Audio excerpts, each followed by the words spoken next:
J'étais allée chez le gynécologue, elle commence à m'ausculter et elle me dit mais on n'y voit rien là avec toute cette graisse. La première fois que j'ai subi de la grossophobie, j'étais en train de m'amuser avec mes voisines qui prenaient des cours de danse classique et donc moi j'essayais de faire les mouvements comme elle et il y a une adulte qui était là, une amie de la famille qui m'a dit non mais toi grosse comme tu es, tu ne pourras jamais faire de danse. Et en fait j'ai gardé ça à l'esprit. Depuis toute petite, j'ai été convaincue que à cause de mon poids, je ne pourrais pas faire de danse et par extension que je ne pourrais pas faire de sport. Le harcèlement que je subissais à l'école, ça a été dès les petites classes au primaire, les camarades de classe qui se moquaient de moi à chaque fois que j'allais au tableau, qui me donnaient des surnoms. Quand on me disait la grosse, on avait tellement mis de choses méchantes derrière cet adjectif que j'avais intégré que c'était une insulte. En classe de seconde, j'ai vraiment eu un épisode très particulier où j'étais dans une classe avec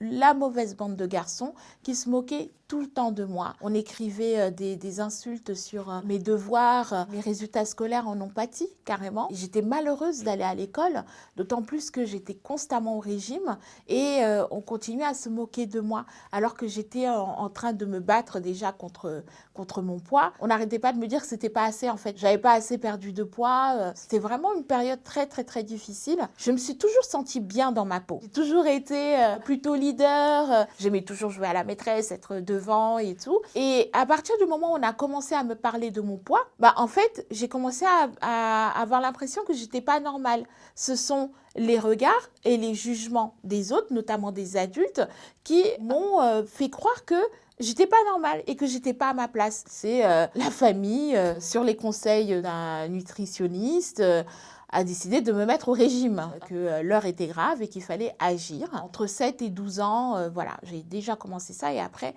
pendant toute mon adolescence. L'année de mes 20 ans, je me suis dit, pour mes 20 ans, je vais être mince. Donc j'ai commencé un fameux régime à points qu'on connaît bien. J'étais devenue obsédée par ces points, par l'alimentation, par le comptage. J'étais dans une compensation parce que j'ai fait de l'hyperphagie alimentaire.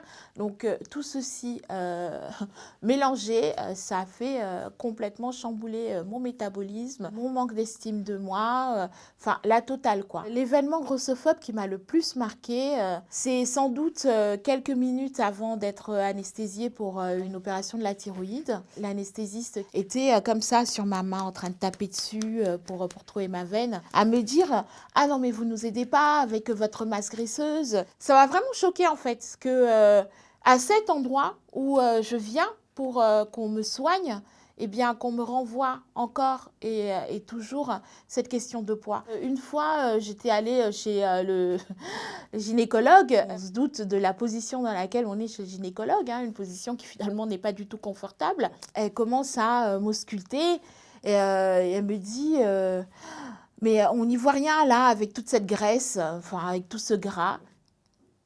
J'ai pas su comment réagir déjà parce que j'étais dans une position de faiblesse concrètement et j'ai trouvé ça hyper violent en fait. Quand je suis sortie du cabinet, je me sentais mal en fait. Déjà, j'étais pas venue pour ça, pour mon poids. Au départ, c'était pour un frottis. Moi, après, je suis pas gynéco, je sais pas du tout ce qu'on voit, mais j'estimais que c'était beaucoup trop violent en fait. Par rapport à la mode, la grossophobie, elle est là tout le temps. C'est tout le temps dès lors qu'on dépasse une certaine taille, souvent le 42, 44, déjà on commence à galérer pour s'habiller. Et moi, il m'est arrivé d'entrer dans un magasin, je prends une robe et je vois la vendeuse qui court vers moi et qui me l'arrache, mais vraiment des mains, en me disant « Ah non, mais vous allez me déchirer, vous allez l'abîmer, cette robe. » Et je ne l'avais même pas essayée. C'était tellement violent que je me suis mise à pleurer. On va dire « Ouais, mais non, mais c'est juste une robe. » En fait, non, c'est pas juste une robe. J'ai senti comme si c'était ma place dans la société qui était remise en question, quoi. On voit avec beaucoup d'enseignes qui proposent de la grande taille dans leurs rayons, mais les retirent des magasins pour les mettre uniquement sur Internet. C'est quoi l'idée? C'est qu'on ne veut pas voir les personnes grosses dans les magasins? Ça aussi, c'est de la grossophobie. Moi, je suis née, j'ai grandi au Sénégal. En Afrique, il y a ce cliché selon lequel on aime les femmes rondes et tout. Et en fait, mine de rien, au Sénégal, les femmes sont plutôt longilignes et fines. Du coup, j'avais pas forcément à la télé, dans les médias, dans mon entourage. J'ai toujours été la plus grosse partout où j'allais. J'avais pas de représentation. Ça m'a manqué, oui. Et quand j'ai découvert Internet et que j'ai commencé à faire mes premiers voyages aux États-Unis, waouh, ça a été une révélation. Et d'ailleurs, quand j'étais enfant, je me souviens qu'à un moment, ça m'a traversé l'esprit d'être hôtesse de l'air et qu'on m'a dit que non, on ne pouvait pas être hôtesse de l'air quand on est grosse. Et la première fois que je suis allée aux États-Unis, dans l'avion, il y avait 2 hôtesses de l'air qui étaient grosses. C'était pas des tailles 42, hein. C'était vraiment, elles étaient bien grosses, quoi. Et là, je me suis dit, mais en fait, on m'a menti pendant toutes ces années. Et c'est pour ça que c'est important d'avoir de la représentation. Et la grossophobie laisse des séquelles. C'est dans le quotidien. Il y a beaucoup de personnes grosses qui finalement sont exclues de la société et n'ont pas accès à l'emploi. C'est des enfants ou des collégiens qui se suicident parce qu'on se moque d'eux à l'école. Si on n'a pas un environnement bienveillant, que ce soit à la maison ou les enseignants, eh bien on sombre.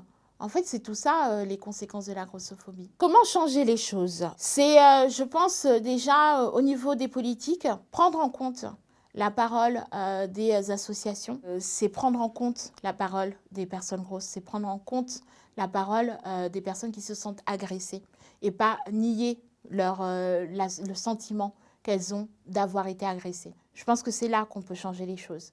Et aussi accompagner les plus jeunes.